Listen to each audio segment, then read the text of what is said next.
കഴിഞ്ഞ 10 വർഷത്തിനിടയിൽ ഇന്ത്യൻ പൗരത്വം തന്നെ ഉപേക്ഷിച്ച് വിദ്യാഭ്യാസത്തിനും ജോലിക്കും വേണ്ടി വിദേശത്തേക്ക് പലായനം ചെയ്ത ആളുകളുടെ എണ്ണത്തിൽ വലിയ വർധനവാണ് ഉണ്ടായിരിക്കുന്നത്. അതിൽ ഭൂരിഭാഗവും യുവാക്കളാണ്.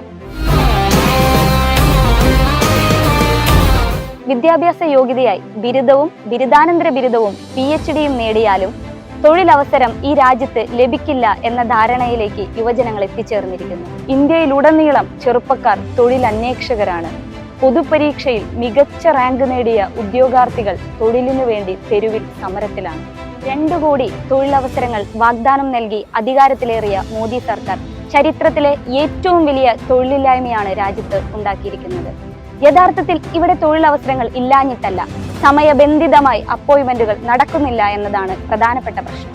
കോൺഗ്രസ് പാർട്ടി ഈ രാജ്യത്തെ ചെറുപ്പക്കാർക്ക് ഉറപ്പു നൽകുന്നു. സെൻട്രൽ സർവീസിൽ ഒഴിഞ്ഞുകിടക്കുന്ന 30 ലക്ഷം വേക്കൻസികൾ